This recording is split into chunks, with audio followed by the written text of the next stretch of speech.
안녕하세요. 자, 이제 3교시 사회복지 정책론 보겠습니다. 자, 3교시를 어려워하는 경향이 있는데 3교시는 정답이 딱딱 떨어져서 점수가 또 잘 나올 수 있는 부분입니다. 긍정적으로 생각하고 시험을 보는 날까지 계속해서 영역을 넓혀가야 합니다. 내가 맞출 수 있는 부분 그걸 계속 땅 따먹게 하듯이 계속 넓혀가야 돼요. 용기 잃지 마시고 아시죠? 파이팅 하시길 바라겠습니다. 자, 그러면 사회복지 정책론은요, 크게 또 4개의 기둥으로 이루어져 있습니다. 자, 우선은요, 자, 첫 번째 기둥부터 보게 되면은, 자, 우선은 사회복지 정책의 목적, 필요성, 특성, 기능, 여기서 문제가 출제가 되죠. 제 1장에서는요. 그래서 그 목적에서요, 그러니까 이 사회복지 정책의 목적, 특성, 기능, 필요성, 그죠? 등등으로 나오는데 여기서는 제가 혼동할 수 있는 부분을 조심하라고 했었습니다. 즉, 이제 목적은 인간의 존엄성과 가치, 그죠? 이 목적에서 인간의 존엄과 가치, 그 다음에 행복 추구권이 나오죠. 행복 추구권, 그리고 평등권. 이게 왜 나오는지 알죠? 이게 바로 헌법에 있는 기본권에서 포괄적 기본권입니다. 여기가. 자, 포괄적, 이게 기본권인데 이게 기본권이 목적이 되는 기본권이거든요.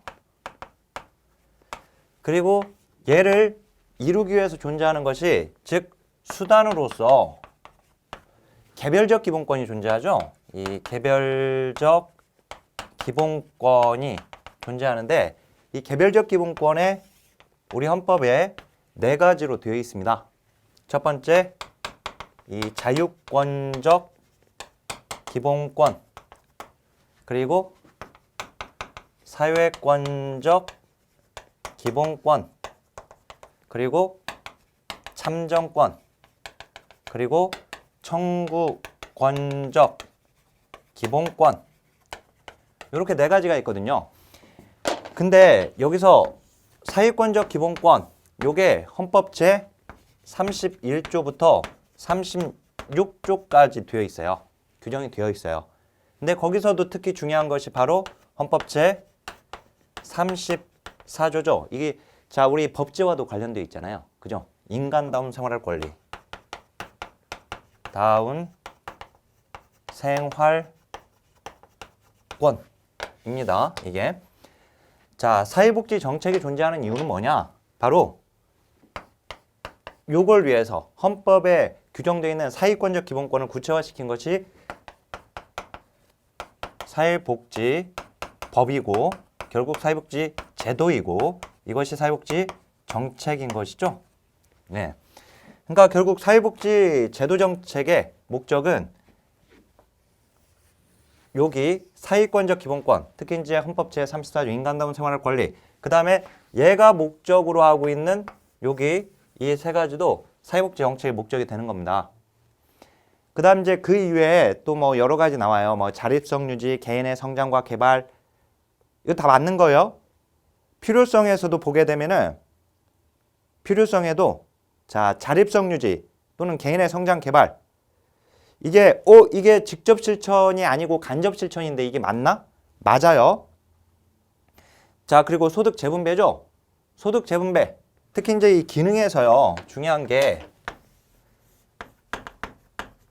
소득 재분배 기능입니다. 즉 1차적 분배가 아니라 2차적 분배 기능이죠. 1차적 분배는 시장 소득이에요.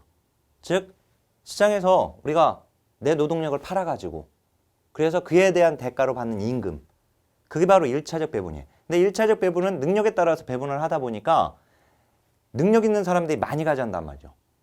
그러니까 불평등이 발생되죠. 그것을 재분배하자, 다시 분배하자, 다시 재자에 다시 재자. 2차적 분배. 이게 바로 사회복지 제도에서의 기능이죠. 자, 우리는 능력에 따른 배분이 아니라 어떤 배분이에요? 필요에 따른 배분이죠. 그죠? 필요에 따른 분배. 능력에 따른 분배가 아니라 이것도 시험에 나왔어요. 이미. 예. 자, 그리고 또 하나 중요한 거. 지금 필요성, 특성 뭐 다 지금 같은 그 맥락에서 봐야 하는데요. 자, 이 특성에서도 자, 직접적인 욕구 충족. 맞아요. 개별적 욕구 충족. 욕구 충족의 개별성. 이런 말 나와도 맞다는 거 조심해야 돼요. 우리가 실천론에서는 이제 직접 실천이냐 간접 실천이냐 막 이게 이제 구분이 되는데 정책론에서 이걸 적용하면 안 돼. 거기서는. 그러니까 이제 정책도 이게 개별적 욕구를 충족한다라고 하는 거 잘 알고 계셔야 하고, 그다음에 가치 중립적이라고 하면 안 됩니다. 사회적 선택성, 즉 가치 선택성입니다. 그리고 이제 또 하나 조심하실 게 시장 실패, 정부 실패에서 우리는 시장 실패입니다. 사회복지 정책은 시장이 실패했으니까 국가가 개입하는 거예요. 자, 이게 이제 하나의 자, 문제가 나오고 있는 부분이고요. 여기서 이제 이어서 이 기능에서 이 소득 재분배, 요게 중요한 거죠. 이제 소득 재분배, 요 부분이 중요합니다. 자, 그래서 소득 재분배는요, 또 여러 가지로 나누죠. 자, 사적 재분배와 그 다음에 공적 재분배, 민간에서의 재분배, 그 다음 이제 공공에서의 재분배, 즉 민간에서의 재분배도 있다라는 사실을 알아야죠. 그죠? 그 다음 두 번째, 우발적 재분배. 우발적 재분배의 대표적인 게 뭐예요? 우발적으로 발생된 사고, 산재, 그죠? 그 다음에 질병. 그래서 산재보험과 건강보험이 바로 우발적 재분배에 들어가죠. 자, 그 다음에 세 번째, 장기적 재분배냐, 단기적 재분배냐. 장기적 재분배와 그 다음에 단기적 재분배. 단기적 재분배의 대표적인 거 바로 공공부조죠. 공공부조. 장기적 재분배의 대표적인 거 적립방식입니다. 그 다음 네 번째, 세대 내 재분배, 세대 간 재분배죠. 세대 내 재분배냐, 세대 간 재분배냐. 요거 세대 내 재분배는 적립방식, 세대 간 재분배는 부가방식이죠. 자, 그 다음에 수직적, 수평적 재분배, 수직적 재분배냐, 그리고 수평적 재분배냐. 자, 수직적 재분배는 공공부조, 수평적 재분배는 사회보험이죠. 근데 아동수당도 있죠. 아동수당, 가족수당도 수평적 재분배입니다. 그죠? 예. 그 다음에 여섯 번째, 이게 이제 최근에 나온 논점인데 시간적 재분배 대 그 다음에 사람 간 재분배로 또 나눌 수가 있어요. 사람 간 재분배. 자, 시간적 재분배는 적립방식. 그죠? 소득 활동이 높은 시기에 적금해놨다가 소득 활동을 할 수 없는 시기로 옮기고 있는 겁니다. 그래서 이제 시간적 재분배고 적립방식이 사람 간 재분배, 바로 부가방식이 이제 사람 간 재분배가 돼요. 수직적, 수평적 재분배도 사람 간 재분배에 당연히 들어가게 되고요. 예. 자, 그리고 이제 여기서 또 논점 중요한 거, 우리가 세대 내 재분배는 여기는 청년기 대 노년기죠. 요건 세대 간 재분배는 근로세대 대 노령 세대이죠. 자, 글씨가 작지만 제가 말을 하고 있으니까. 예. 그 다음 또 하나, 세대 간 재분배 부가방식에서 현 세대와 현 세대 대 미래 세대, 요것도 세대 간 재분배에 들어갑니다. 그죠? 그 다음 이제 수직적 재분배는 고소득층 대 저소득층이죠. 수평적 재분배는 고위험 집단 대 저위험 집단이죠. 자, 그죠? 예, 여기까지 잘 정리하고 계시고요. 자, 그 다음 지금 1번이 아직 안 끝났습니다. 지금 여기 1번 정책의 목적, 특성, 기능. 그 다음에 또 1번에서 제 1장에서 그러니까 사회복지의 주체. 이게 중요하죠. 사회복지의 주체. 사회복지 주체 논이죠. 즉 사회복지를 누가 제공해야 하는가? 공공인가 민간인가? 그죠? 자, 이 공공이냐 민간이냐? 근데 이 공공도 둘로 나뉘죠. 민간도 둘로 나뉩니다. 공공은 중앙정부 대 지방정부. 그 다음 이제 민간은 비영리가 여기 들어갑니다. 그 다음 이제 영리. 이렇게 구분할 수 있는데 우선 이렇게 나누게 되면 즉 국가가 제공해야 하느냐 공공, 민간이 제공해야 하느냐. 여기서 국가가 제공해야 한다. 사회복지 재원화 서비스는 이게 뭐예요? 시장 실패죠. 시장이 제공하면 시장은 실패한다. 자, 민간이 제공해야 한다. 이거는 정부 실패죠. 국가가 제공하면 실패한다. 즉 시장 실패는 시장의 비효율성을 얘기합니다. 근데 이런 용어는 시험에 나온 적은 없어요. 알았죠? 자, 그 다음 이제 여기도 정부의 비효율성을 얘기하는데요. 사실 이런 것도 시험에 나온 용어는 아니에요. 어떻든 시장 실패 근거, 그 다음에 정부 실패. 그래서 우리가 시장 실패론, 정부 실패론 이렇게 하면 시장 실패론은 국가가 제공해야 하는 국가 기업의 정당성이고, 자, 정부 실패론은 민간이 제공해야 하는 이유가 되게 됩니다. 자, 근데 지금은 이걸 섞어버리자. 그 섞어버린 게 바로 이제 섞어버린 게 비영리예요. 결국은 제3섹터. 그죠? 그래서 여기 물론 섞여진 부분이 그러니까 민간으로 분류를 하게 됩니다. 섞여진 부분은. 근데 어쨌든 공공과 민간 역할 분담하자. 그게 뭐예요? 복지다원주의. 이 복지다원주의를 다원화라고 합니다. 자, 복지의 공급 주체를 어떻게 하자? 다양화하자. 다원화하자. 이 얘기예요. 다양화하자. 공급 주체를 다양화하자. 이것은 공공과 민간의 역할 분담론이에요. 자, 공공과 민간의 역할 분담론. 알았죠? 복지다원주의. 공공을 없애버리자가 아니라. 자, 그래서 여기 시장 실패론에 이 목차 반드시 알아야 돼. 목차. 시장 실패론. 목차에서 외부 효과, 그 다음에 공공재, 가치재, 정부의 비대칭성. 정부의 비대칭성에 뭐가 있어요? 불완전한 정보, 도덕적 해이, 역선택. 여기서 도덕적 해이와 역선택의 개념을 알아야 한다고 그랬어요. 그죠? 그 다음에 규모의 경제, 소득 분배의 불공평성, 위험 발생의 상호, 독립성이 아니라 비독립성. 그죠? 상호의존성. 그죠? 그 다음에 물품평등주의. 자, 민간분의 필요성. 여기서는 파생적 외부 효과, 즉 파생적 외부성. 그냥 외부 효과로 나오면 또는 긍정적 외부 효과로 나오면 국가기업의 정당성이지만 파생적 외부 효과라고 하면 그건 민간 부분의 필요성입니다. 자, 그 다음에 비경쟁성, 정치적 결정, 창의적인 혁신적 정책 개발의 어려움. 그죠? 그 다음에 도덕적 해이. 이 도덕적 해이는 국가기업의 정당성이면서 민간 부분의 필요성이라고 되어 있습니다. 기억나죠? 그 다음 이제 빈곤의 함정, 실업의 함정. 자, 소비자 선택의 왜곡. 이런 것들이 바로 여기에 해당돼요. 자, 그리고 다시 한번 말씀드리지만 이 복지다원주의는요. 얘는 이제 복지 혼합이죠. 웰페어 믹스. 복지의 혼합 경제라고도 합니다. 케어의 혼합 경제. 이렇게 말을 하죠. 여기 신자유주의 정책입니다. 요거. 자, 여기까지가 제 1장의 내용인데요.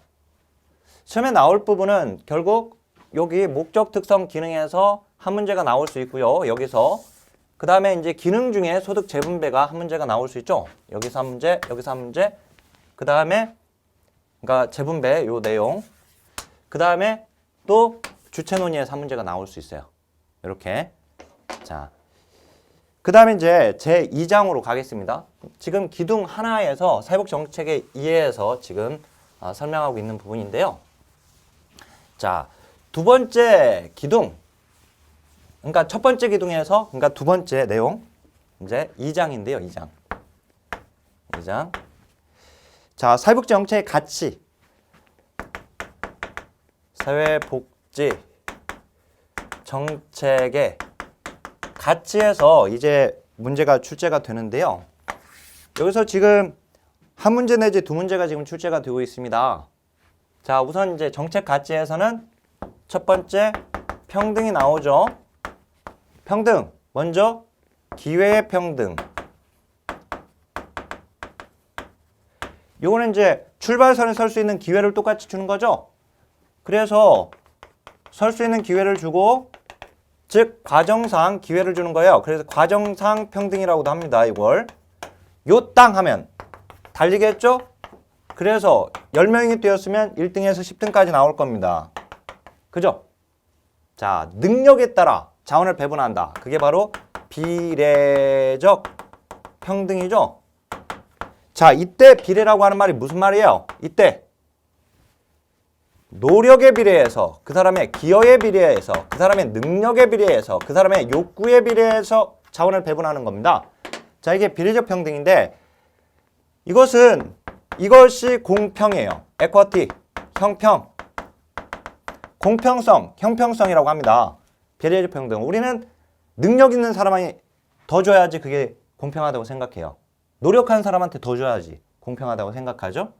자, 이렇게 하다 보니까 불평등이 발생됐어요. 능력 있는 사람, 노력한 사람이 더 가져가게 되니까.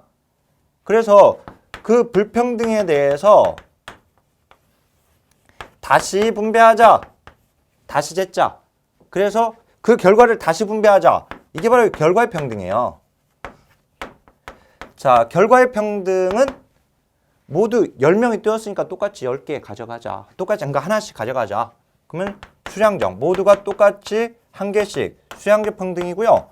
자, 하나씩 가져갔으니까 절대적 평등인 거예요. 똑같이 가졌으니까 절대적 평등. 자, 여기서의 평등, 이게 가장 적극적이고, 그 다음 이렇게 되는 거죠. 자, 그 다음에 이제 평등, 두 번째 자유. 자유로 그냥 바로 가서요. 자유에는 소극적 자유와 적극적 자유로 나뉩니다. 자, 그러면 이 소극적 자유, 그 다음에 자, 여기서 적극적 자유. 자, 이 소극적 자유는 기회 측면을 강조하죠. 기회. 시장에서 개인들이 자유롭게 선택할 수 있는 그 기회. 그 기회를 침범하지 마라. 그죠? 기회. 의 측면을 강조하고, 그 다음에 이제 적극적 자유는 이거는 능력의 측면을 강조하죠. 원하는 것을 할 수 있음으로써 얻게 되는 자유. 내가 가난하게 태어났지만 내가 비록 장애를 지니고 있지만 내 능력을 발휘함으로써 그래서 얻게 되는 자유. 그게 바로 적극적 자유예요. 즉 그래서 우리가 적극적 자유는 빈자들의 자유, 그 다음에 소극적 자유는 부자들의 자유예요. 자, 근데 이 평등과의 관계를 보게 되면 기회평등, 비례적 평등, 결과평등 이쪽으로 올수록 소극적 자유를 침해하게 됩니다. 더. 그 다음에 빈자들의 적극적 자유를 증가시키는 거예요. 그러니까 기회평등도 증가시키고 적극적 자유를, 근데 그것보다는 비례적 평등이, 그것보다는 결과의 평등이 이렇게 오는 겁니다. 자, 자유까지 봤고요. 물론 이제 조건적 평등도 제가 넣어놓기는 했지만 우리 교재는 이게 이제 사회복지 전담공무원에서는 조건적 평등이 최근에 나와버려가지고, 자, 그 다음에요. 자, 만약에 이 강의를 이제 시험을 막 준비하려고 하는 상황에서 보는 거라면 이제 이렇게 뼈대를 보고 나서 그 다음에 세부적인 내용을 기본이론 강의를 토대로 이제 살을 붙인다. 이렇게 생각하면 돼요. 이건 이제 전체적인 한번 틀을 본다. 마치 산 정상에 올라가서 쭉 정책이라고 하는 이 땅을 이렇게 쭉 살펴보는 이런 강의로 활용하시면 됩니다. 물론 이제 지금 우리가 공부가 되어 있는 경우에는 이 강의를 토대로 해서 다시 선택과 집중, 중요한 부분들 잘 확인해야 하는 거고요. 자, 계속 보겠습니다. 자, 그 다음에 가치 중에 이제 세 번째, 이 효율성. 효율성에서는 둘로 나눠야 해요. 자, 수단으로서의 효율성과 그 다음에 배분적 효율. 즉, 파레토 효율이죠? 여기가. 자, 수단으로서의 효율은 또 둘로 나뉘어요. 목표 효율성과, 즉, 이게 대상 효율성이죠? 그 다음에 운영 효율성으로 나뉘죠? 자, 그래서 이 배분적 효율은 완전 경쟁 시장에 맡기자는 거죠? 시장주의자들의 시장 효율성과 경제적 효율성과 같은 개념이고요. 시장 효율성과. 그 다음 이제 이 목표 효율성, 정책이 목표로 하고 있는 그 대상에게 사회복지 서비스나 재화가 집중되는가의 여부죠.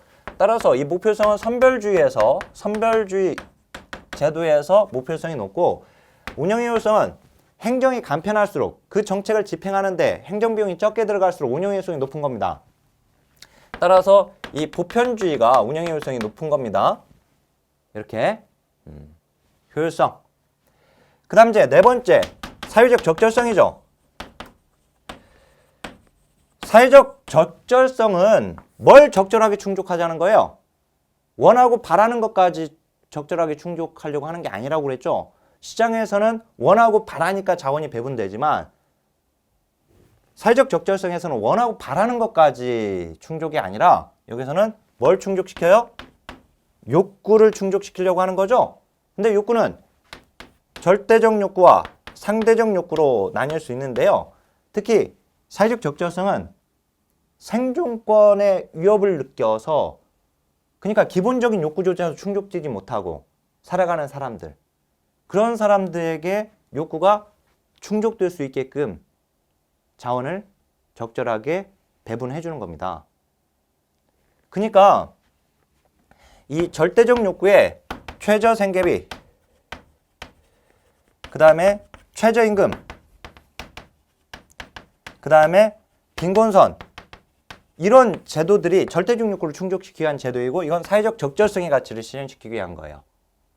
그러니까 대상 효율성이 있는 제도가 사회적 적절성을 충족시키기에 용이한 제도가 되게 돼요. 그래서 그 욕구를 충족하지 못하는, 이 절대적 욕구조차도 충족하고 있지 못하는 그런 사람들을 그 욕구를 충족시켜 주는 거니까요. 따라서 이 사회적 적절성, 조금 어려운 문제인데 우리 시험에 나왔죠? 사회적 적절성과 형평성은 상충됩니까? 상충되지 않습니까? 상충되죠. 그죠? 상충됩니다. 왜? 형평성은 능력 있는 사람한테 더 주자라고 하는 것이었어요. 그죠? 사회적 적절성은 능력이 아니라 욕구를 충족하지 못한 사람들의 욕구를 충족시켜줘야 돼요. 자, 그 다음에 자, 여기서 우리 시험에 또 롤즈의 사회 정의론이 나오죠. 롤즈의 사회 정의론은 다섯 번째, 사회 정의에서 롤즈의 사회 정의론이 나오는데, 이 뼈대 잡아야 돼요.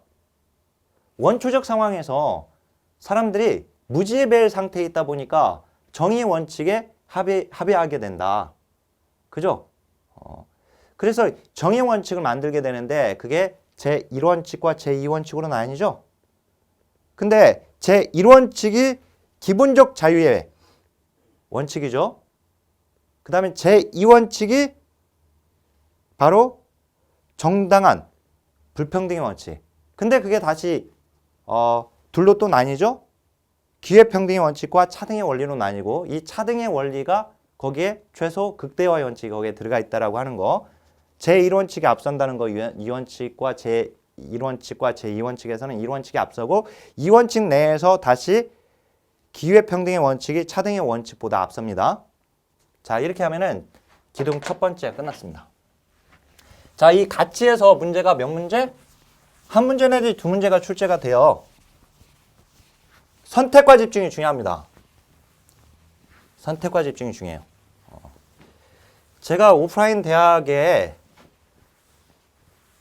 몇몇 대학 특강을 항상, 하나의 대학은 이제 제가 아예 맡아서 1학기, 2학기 학생들 사회복지 세미나로 1급 대비를 혼자서 다 맡고 강의를 진행해 왔고, 또 한 대학은 이제 아예 뭐 제 책으로 강의를 제 책으로 학생들을 공부를 시키고 제가 방학 특강에 두 대학을 그렇게 하고 있는데 합격률이 80%가 넘어가요. 80%가. 그래서 이제 담당 원로 교수님도 문자를 보내왔죠. 교수님이 1급 시험 합격률의 최대 공헌자다. 이렇게 보내주시기도 했는데 제가 이제 페이스북에다도 그 문자를 공유하기도 했었는데요. 어쨌든 이게 선택과 집중이 중요한 거예요. 선택과 집중. 역대 기출 문제를 분석하는 사람이 유일하게 저밖에 없잖아요. 혼자서. 그래서 저는 시험 문제가 나오는 걸 너무나도 잘 알아요. 그러니까 시험 준비를 하는 데에는 헛다리 짚으면 안 돼. 어디서 삽질하고 있으면 안 된단 말이에요. 진짜 시험에 잘 나오는 것들 먼저 공부를 하셔야지 120점을 먼저 빨리 채울 수가 있다니까요. 그래서도 단기 합격이 가능한 거예요. 그렇게 해야. 시험하고 무관한 얘기를 막 하고 있고 그건 좋지 않은 겁니다. 그런 강의는. 대학 강의에서나 그렇게 실천 막 얘기도 하고 다른 얘기도 하면서 할 수 있지만 그지만 이제 현장에 대한 얘기도 하면서 근데 시험 준비는 철저하게 시험에 합격하기 위해서 공부를 하는 겁니다. 아셨죠? 자, 그 다음에 두 번째 기둥입니다. 자, 우리 두 번째 기둥은 역사와 발달 이론인데요. 먼저 역사적 전개에서 자, 빈민법 이전부터 시작해가지고 빈민법 이전, 그 다음에 빈민법 단계, 그 다음 이제 민간활동 단계죠. 민간활동 단계. 자, 사회보험 시대, 그 다음에 복지국가 시대. 그래서 이 복지국가는 또 다시 넷으로 나뉘죠. 복지국가 확립기, 복지국가 팽창기, 복지국가 위기기, 그 다음에 재편기. 이렇게 나뉘는데요. 여기서 일단 중요한 것이 빈민법 이전에서 한 가지 기억해야 할 게 있어요. 여기서 자, 먼저 지금 이제 역사부터 보고 있습니다. 역사. 우선은 우리 정책론 이번 시간에는 우리나라 역사는 다루지 않겠습니다. 법제에서 다루도록 하겠습니다. 정책의 내용만으로도 많기 때문에. 그래서 우선 이제 이 서구의 역사인데요. 역사에서 자, 우선 이제 빈민법 이전에는 노동자 조례 또는 노동자 칙령 알고 있어야죠. 1349년 에드워드 3세에서 제정됐는데 거기서 1340 그러니까 지금 노동자 조례 칙령 이것만 알면 돼요. 몇 년 누가 제정했는지 그런 거 필요 없어요. 이게 엘리자베스 빈민법보다 앞선다. 그다음 이제 빈민법 단계로 오게 되면 여기서 이제 1601년 엘리자베스 빈민법부터 시작해가지고 정주법, 그 다음에 작업장법, 길버트법, 스피넨랜드법, 공장법, 그 다음에 신구빈법, 즉 개정구빈법이죠. 연도 못 이어도 상관없어요. 여기서는 연도보다도 순서라래. 순서. 연도 가지고 장난친 적 없거든요. 우린 시험에서. 자, 그러면 이제 이 엘리자베스 빈민법은요. 엘리자베스 빈민법. 여기는 대표적인 게 뭐냐면은 먼저 빈곤에 대해서 국가가 책임을 졌다는 것이죠. 국가가 왜 책임을 질 수밖에 없었을까? 그건 대량의 빈곤 때문에 발생된 거죠. 그 대중궁핍의 원인이 뭐냐? 그게 엔클로저가 처음에 나온 그 엔클로저가 일단 중요합니다. 그러니까 원인이 되는 엔클로저는 이제 엘리자베스 빈민법보다 앞서죠. 그죠? 자, 근데 여기서 이제 빈곤에 대한 책임을 국가가 졌지만 1차적인 책임이 아니라 2차적인 책임이고요. 그 다음 이제 전국적 행정구조가 수립됐죠. 중앙의 추미론, 지방의 치안판사, 교구의 빈민감독관. 그죠? 그 다음 이제 빈민을 분류했다는 거. 빈민을 분류했다는 거. 그래서 빈민을 차등 처우한 것이죠. 그래서 노동력이 있냐, 노동력이 없냐, 그 다음에 요보아동이냐. 노동능력이 있는 빈민은 노역장에다 집어넣었죠. 그리고 도망치면 잡아다가 규정원에다 집어넣었죠. 그래서 중노동을 시켰어요. 그 다음 이제 노동능력 없는 빈민, 구빈원에다 집어넣고 수용했죠. 그러니까 구빈원은 사회복지 시설이거든요. 그 다음에 집이 있는 경우 예외적으로 원해구, 거택보호를 인정해줬죠. 요부아동, 위탁, 도제죠. 자, 엘리자베스 빈민법이 의의가 있는 것은 바로 요것 때문에 그렇습니다. 이 부분 빈민들의 권리. 근데 여기는요 여전히 빈민을 억압하고 있어요. 그래서 엘리바스 빈민법을 빈민통제법이라고 하는 겁니다. 아셨죠? 네, 여기까지. 그 다음에 또 하나 정주법을 발생시키게 되는 요인 뭐예요? 교구세. 구빈세죠? 교구 단위로 얻은 구빈세. 그래서 교구마다 상이하게 급여를 실시하니까 빈민들이 막 이동해요. 좀 더 잘해주는 교구로. 그러니까 그걸 막아버리려고 한 것이 뭐예요? 정주법이죠?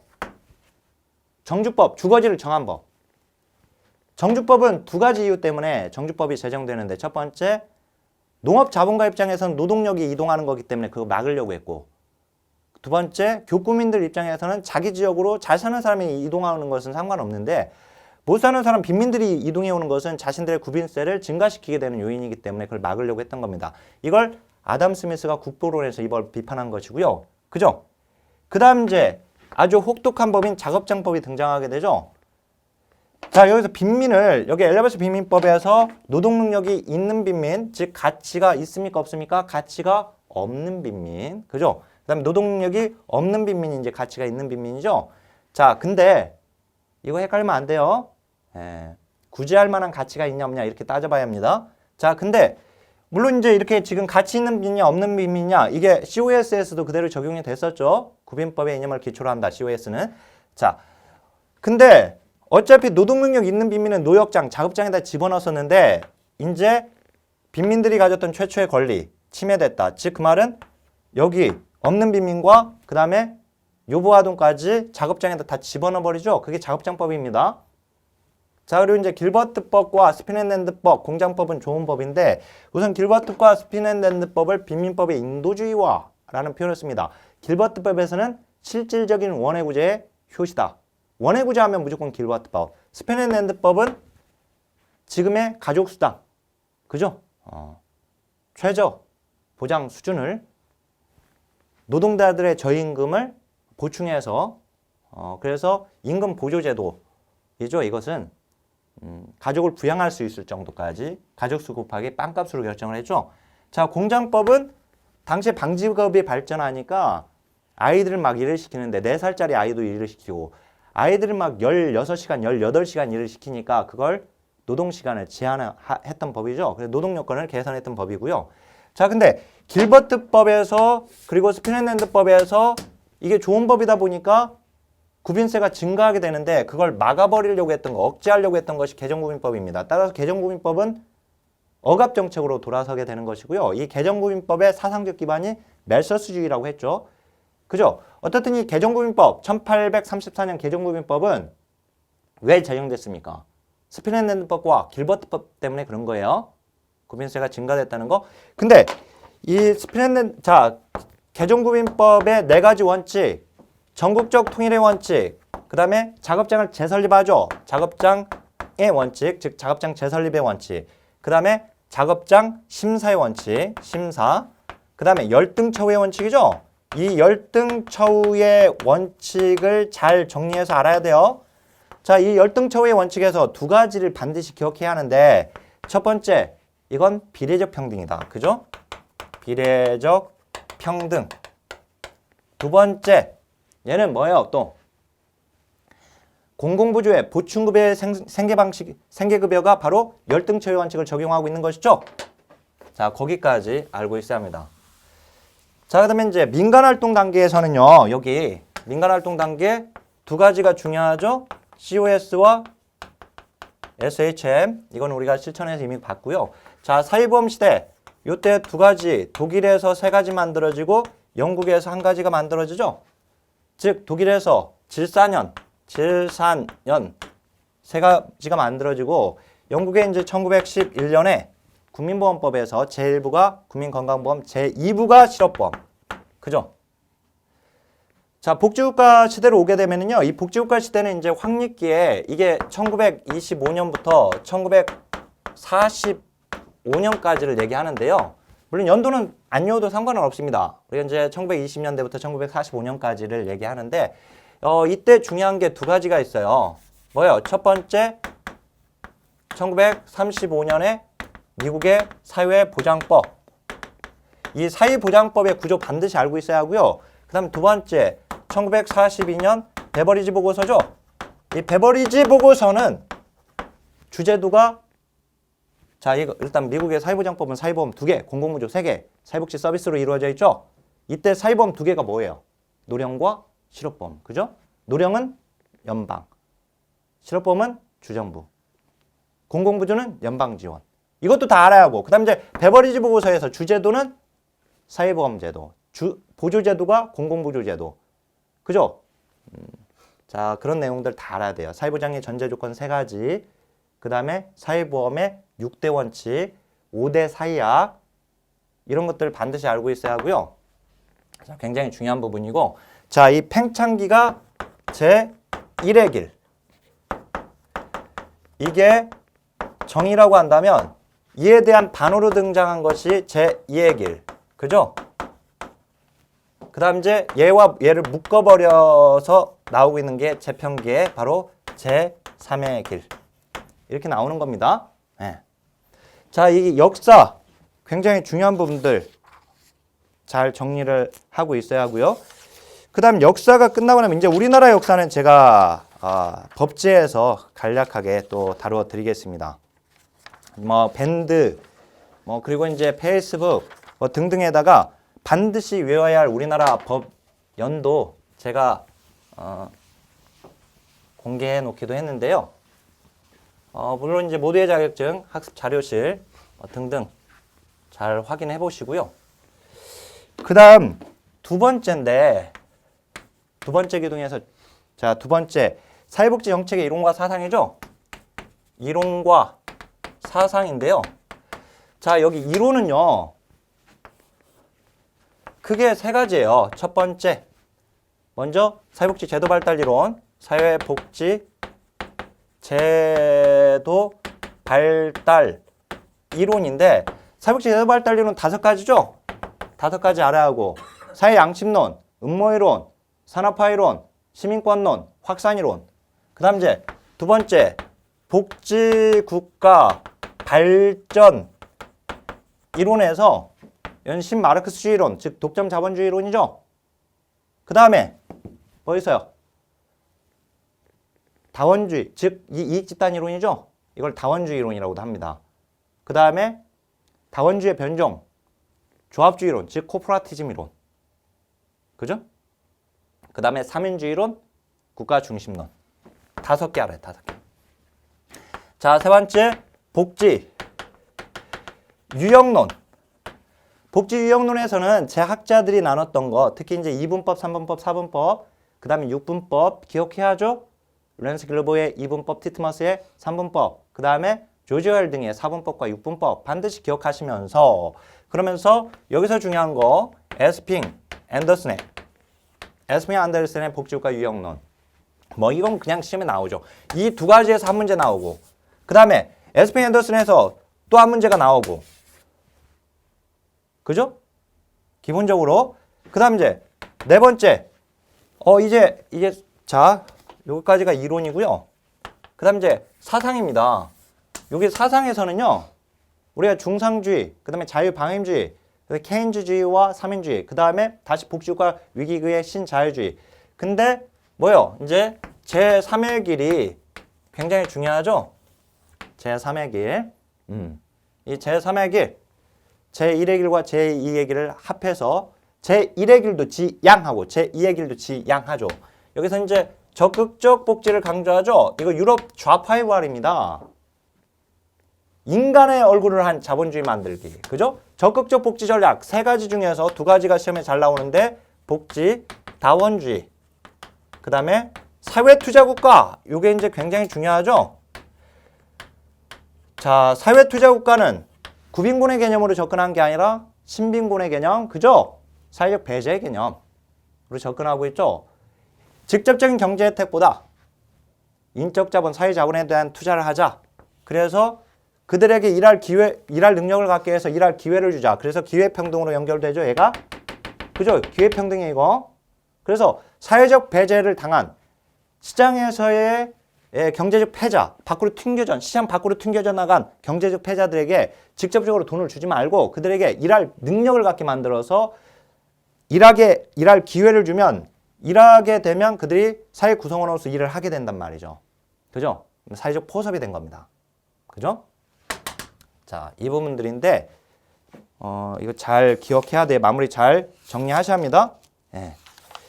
그 다음에요. 우리가 이렇게 되면 제 두 번째 기둥을 마쳤고요. 이제 세 번째 기둥인데 자, 이 세 번째 기둥은 정책의 형성과 정책 내용 분석이죠. 그죠? 자, 형성 과정은요. 먼저 형성 과정, 그 다음에 정책 결정 이론. 형성 과정에서 한 문제가 나옵니다. 기본적으로 뭐? 정책 평가. 잘 기억해야 돼요. 그간에 기출문제 나왔던 거 싹 풀어버리면 그 다음에 나온 문제를 풀 수가 있어요. 아셨죠? 문제로 접근해야 돼. 문제로. 이론에 정리되어 있는, 수험서에 정리되어 있는 내용으로 접근하면 안 되고. 왜냐면 정책평가는 특정 책에 정리되어 있는 내용으로 출제가 되지 않습니다. 그렇기 때문에 역대 기출문제를 풀어야 돼. 그간에. 무조건 한 문제 나오거든요. 그간에 나왔던 문제를 풀어버리면 맞출 수 있어요. 알았죠? 물론 문제만 푼다고 되는 게 아니라 거기에 해설을 봐야 돼. 해설. 그러니까 해설이 명확하지 않는 내용으로는 이게 그 공부가 어렵죠. 그죠? 해설이 딸랑 두 줄? 오답풀이 보충 설명도 안 돼 있는 책? 그 책으로 그냥 그 문제 아주 표면적인 정답만 하나 알아가지고 그래서는 공부가 안 돼요. 그래서 역대 기출 문제를 보셔야 돼요. 해설 명확한. 자, 그다음에 정책 결정 이론인데 여기서 합리 모형 이거 고도의 합리성이죠. 그 다음에 만족 모형 이건 제한적 합리성이죠. 정책 결정자가 정책을 어떻게 결정하느냐, 그죠? 그래서 그 다음 이제 점증 모형 이건 과거 정책을 조금씩 수정하는 정치적 합리성이죠. 여론을 보거든요. 여론의 반응. 그죠? 그 다음 예와 예를 묶어버린 혼합 모형이죠. 묶어버렸으니까 종합적 합리성이라고 합니다. 자, 정책 성과를 최적화하자. 최적 모형이죠.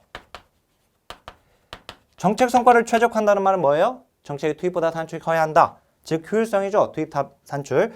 따라서 즉 경제적 합리성입니다. 경제적 합리성. 플러스 정책 결정자의 직권까지. 그죠? 그래서 초합리성까지 보고 있고요. 그 다음에 쓰레기통 모형은 이런 합리성 따지지 않습니다. 그죠? 조직화된 무정부 상태. 자, 조직화된 무정부 상태, 혼란스러운 상태에서 플러스 뭐예요? 우연히 정책 결정 이론입니다. 여기다가 엘리트 모형, 그 다음에 다원주의 이론, 이익집단 이론을 얘기해요. 복지과 발전 이론에. 그 다음 또 하나 공공선택 모형까지 공부할 수 있으면 해야죠. 자, 우선 여기가 중요하면서 알았죠? 추가적으로 아까 그런 내용이 중요하고요. 그 다음 이제 두 번째 정책의 내용 분석이죠. 여기가 이제 5문제 정도가 나오는 챕터예요. 여기가 정책 내용 분석. 길버트와 테렐의 정책 내용 분석. 그죠? 자, 어떤 정책이 만들어지기까지의 그 과정이 있어요. 그래서 그 과정을 통해서 만들어진 게 산출물이 되겠죠. 산출물.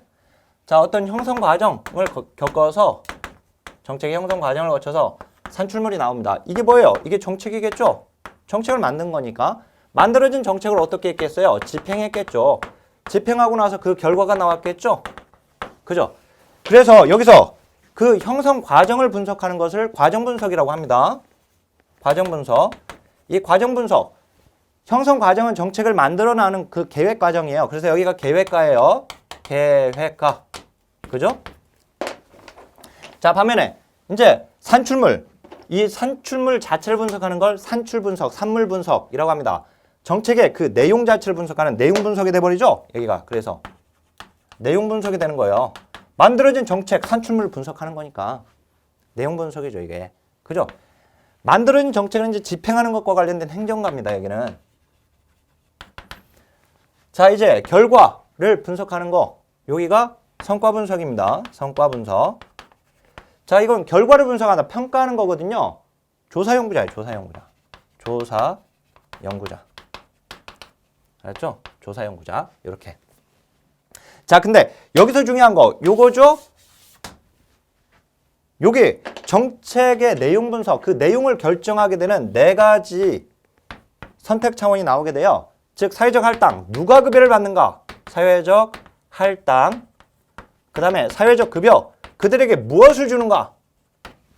그죠? 무엇? 누가 무엇을? 어떻게 해줘? 즉 전달 체계. 그들에게 어떻게 전달할 것인가? 이런 것들을 하는데 돈 들어가는데 재정은 어떻게 마련할 것인가의 문제입니다. 그죠? 자, 여기서 사회적 할당은요. 여기서 먼저 보편주의냐 그리고 선별주의냐. 자, 이 보편주의 제도적 복지냐 자녀적 복지냐 이렇게 연결되죠. 그리고 여기를 나누게 되면 규속적 욕구, 보상과 기여, 그 다음에 진단적 구분, 그 다음에 자산조사 이렇게 네 가지로 나뉘고요. 자, 여기는 집단에게 주는 겁니다. 여기는 개인에게 줍니다. 그죠? 그래서 이 집단지향적 할당은 개인별 할당, 개인적 할당이라고 하죠. 그래요. 그러면 그 집단에 속하는 기준에 대해서 어떻게 판단하는 판단 기준? 판단 기준은 규범적 기준에 의한 판단이죠. 여기는 형평성에 입각한 형평성을 위한 규범적 기준이고, 여기는 기술적 측면이고, 얘는 경제적 기준이죠. 기술적, 그 다음에 경제적 기준. 자, 이렇게 봅니다. 자, 이거 굉장히 중요한 부분이고요. 그 다음 이제 사회적 급여의 부분. 이거는 어떻게 나누죠? 현금이냐? 현물이냐? 자, 증서, 그 다음에 현물이죠. 참고로 이 문제 다시 한번, 자, 이거 굉장히 중요한 부분입니다. 이 현금은 여기가 개인의 효용을 증진시킬 수 있죠. 그죠? 여기는 이제 사회적 효용이 높죠. 자, 개인적 효용은 뭐예요? 그 개인의 만족감, 수급자의. 왜? 자기결정권, 소비자 주권이 여기는 보장되죠. 여기는 사회적 효용은 납세자들의 만족감은 현물이 더 높습니다. 왜? 목표성이 높으니까. 엄한 데 쓰이지 않으니까. 그죠? 근데 현물의 장점은 얘가 제일 높고 그 다음 얘예요. 자, 반면에 현금의 장점은 얘가 제일 높고 이렇게 가는 겁니다. 자, 이 부분 증서는 양쪽을 다 비교한다라고 하는 것이고, 공급자에게 직접, 서비스 기관에 직접 보조금을 지급하는 방식이 현물이죠. 알죠? 증서는 수요자에게 직접 보조금을 지급하는 방식이죠. 그죠? 뭐 현금도 마찬가지지만, 그지만 어떻든 증서는 공급자 간의 경쟁을 유도하게 됩니다. 증서가. 자, 그다음에 여기서 더 이게 급여의 종류는 이거 세 가지 말고도 기회와 권력까지 있다라고 하는 사실 알아야 하고요. 전달 체계 공공이냐 민간이냐, 그리고 공공에서는 중앙정부냐 지방정부냐, 민간에서는 비영리냐 영리냐, 이 부분. 비영리와 영리는 아직 안 나왔는데 사법시 전담공무원 시험에서는 최근에 나왔어요. 우리는 아직 안 나왔지만 뭐 이론서에는 정리를 해놨죠, 제가. 그죠? 그다음에 이제 재정체계. 이 재정체계는 자, 가장 중요한 틀이 먼저 이 공공재원과 그 다음 이제 민간 재원인데요. 우리 지금 1급 합격생의 핵심 요약 노트에 다 정리가 되어 있어서 우선은 급하게 지금 이 강의를 보고 계시는 선생님들은 1급 합격생 핵심 요약 노트를 반드시 보셔야 돼요. 안 보면 후회하신다니까. 책이라고 다 똑같은 책이 아니에요. 기출표기가 명확하게 되어 있거든요. 어디가 많이 나오는지 보여져요. 뼈대만 있는 게 아닌 책이니까. 제가 지금 책을 판매하기 위해서 이런 것 같아요? 그렇지 않아요. 안 보셔도 상관없습니다. 하지만 보시는 게 좋아요. 반드시 보세요. 웬만하면. 안 보고 계시다면. 예. 누가 이런 얘기 하더라고요. 제 책으로는 우리 이제 공무원 수험가에서도 그런 얘기 하는데 교수님이 핵심 요약 노트는 정말 나만 보고 싶었다. 그런 이제 수험생이 이제 이렇게 마치 고백처럼 이렇게 말을 하기도 하는데 어떻든 자신 있게 권해드립니다. 자, 보면 이제 일반 예산 조세예요. 이게 조세. 그냥 조세 하면 일반 예산을 얘기합니다. 그 다음 이제 사회보장성 조세인 사회보험료죠. 사회보험료는 조세라고 하지 않습니다. 사회보장성 조세라고 하는 것이지. 그 다음에 자, 조세 지출이죠. 조세 지출. 이렇게 세 가지로 나뉘고, 그 다음 이제 여기가 직접세냐 간접세냐, 그죠? 여기 소득세냐, 그 다음에 부세냐, 그 다음에 여기 소비세죠. 자, 얘보다는 얘가 요렇게 요쪽을 위로 갈수록 누진적이라고 했죠? 아래로 올수록 역진적이죠? 따라서 누진적이다. 소득 재분배가 잘 된다는 얘기죠? 역진적 소득 재분배가 상대적으로 잘 안 된다는 것이죠? 소득 재분배가 잘 되는 위쪽으로 갈수록 저소득층에게 유리한 것이죠? 이 부분 잘 정리하시고요. 자, 그 다음에 이렇게 되면 이제 세 번째 기둥인 사회복 정책의 과정과 분석 틀을 우리가 본 거고요. 이제 사회보장에 의해 마지막 네 번째 기둥입니다. 마지막 네 번째. 자, 기본적으로 이 수험 강의라고 하는 것은 사실 이제 그 수험서가 저자집 강의여야지 돼요. 저자집 강. 그리고 기출표기가 되어 있는 책이어야지 돼요. 그렇지 않으면 이게 시험이 나온지 안 나온지도 모르고 공부하게 된단 말이에요. 기출표기가 되어 있어야지, 아, 이게 시험에 얼마나 나왔구나. 진짜 이게 막 나오고 있는 부분이구나. 이걸 간파하고 시험 공부를 해야죠. 근데 선생님들이 그걸 개인적으로 못하니까 이렇게 정리되어 있는 책을 가지고 공부를 해야 하는 겁니다. 아셨죠? 사회보장의 이해. 사회보장은 기본적으로 자, 요렇게 선을 우리나라에 잘 사는 사람, 못 사는 사람. 그래서 여기다 선을 하나 그었어요. 이게 바로 이제 빈곤선인데요. 즉, 이 빈곤선이라고 하는 것은 최저생활보장선입니다. 자, 빈곤선 위에 있는 사람들은 뭘로? 사회보험으로. 그 다음에 빈곤선 밑에 있는 사람 공공부조로 대처하는 것이죠. 그죠? 자, 그리고요, 이런 거 다 나누지 않고 어떻게 해요? 다 주는 것을 사회수당이라고 합니다. 또 사회복지 서비스가 있어요. 학문적으로 봤을 때는. 물론 이제 우리나라 사회보장기본법은 사회보험, 공공부조, 사회서비스로 구분하죠. 그죠? 학문적으로 얘기할 때는 이렇게 구분한단 말이에요. 알았죠? 자, 그러면 이 중에서요, 특히 일단 사회보험과 공공부조를 비교하는 문제가 나오고 사회보험과 민간보험을 비교하는 문제가 나옵니다. 그죠? 얘가 1차 사회안전망이죠? 그 다음에 얘가 2차 사회안전망이죠? 그죠? 근데 이제 우리가 이제 제 8장으로 가게 되면 이제 남아있는 것이 이 공공부조 제도를 다루게 되면 여기 빈곤을 다뤄야 돼. 이게 빈곤의 문제잖아요.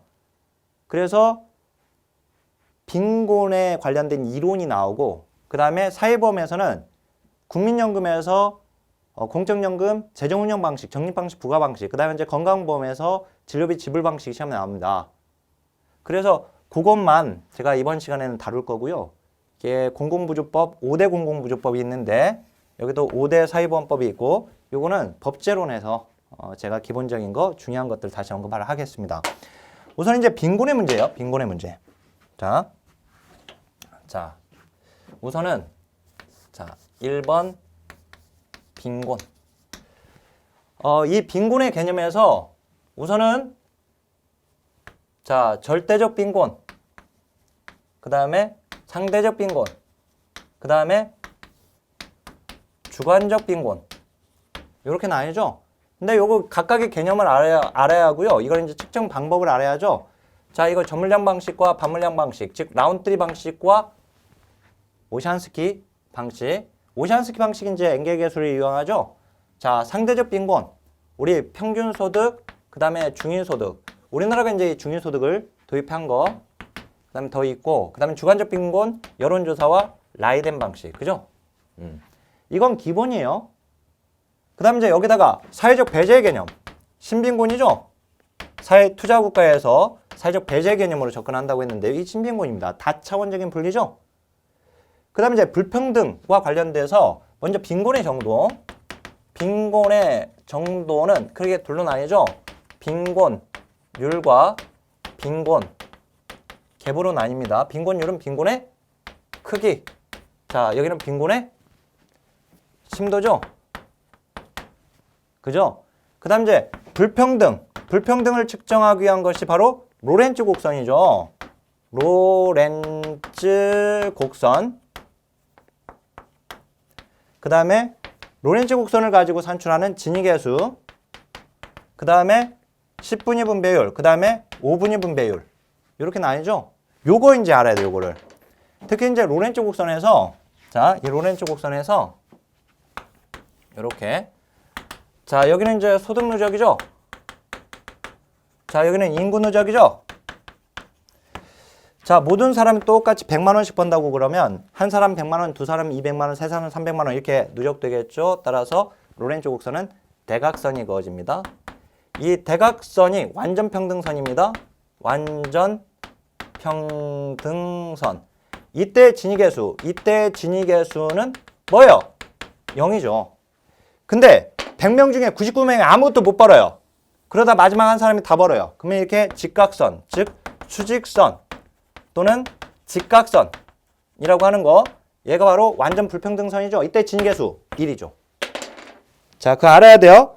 10분위 분배율은 계산하는 5분위 10분위 분배율은 이거 계산하라는 문제가 나왔었기 때문에 공식 어떻게 외우는지 알죠?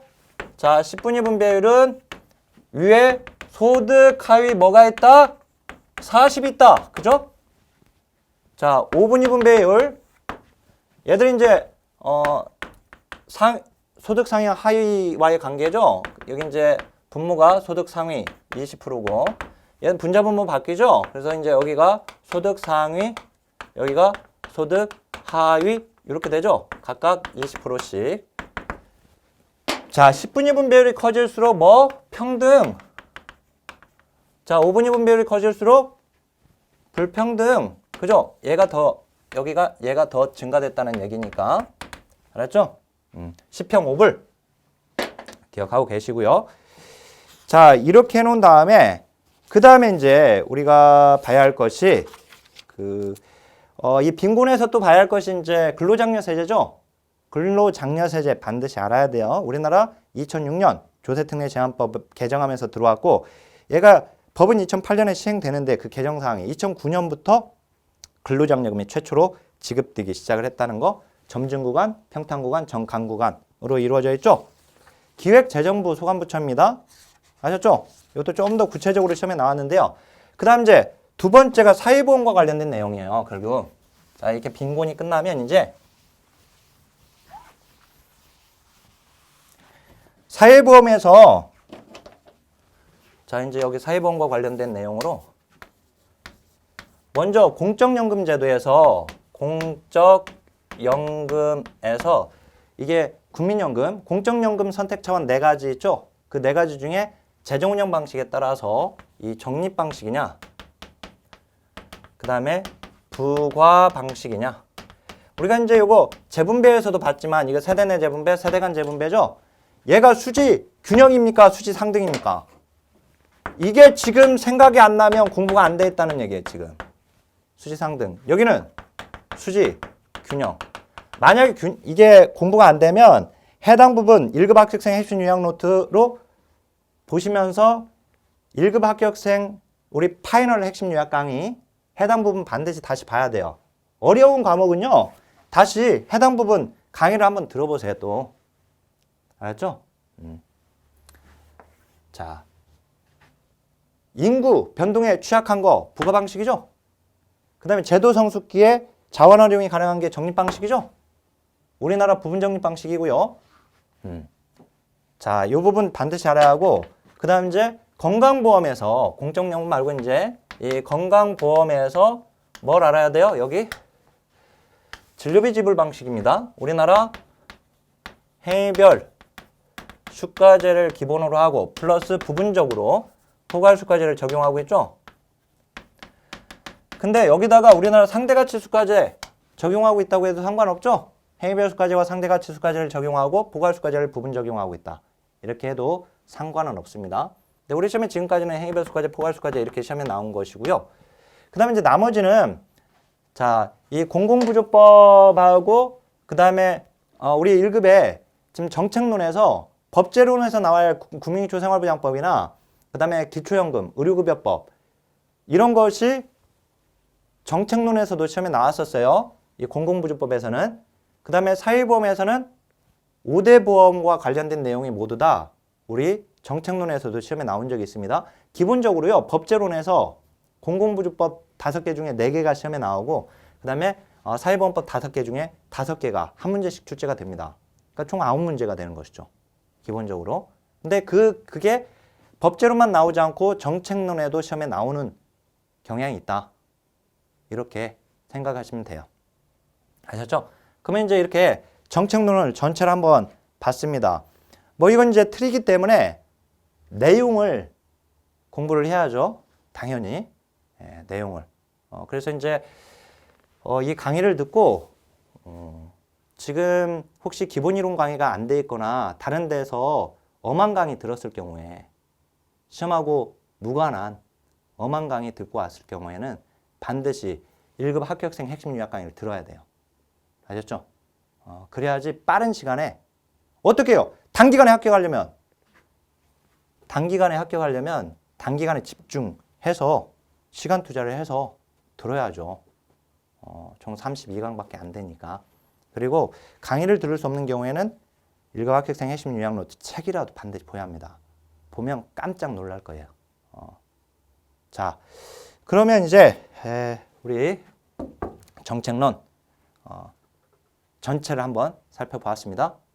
자, 계속해서 우리 선생님들의 합격을 위해서 전심 전력 하나, 둘, 셋, 화이팅!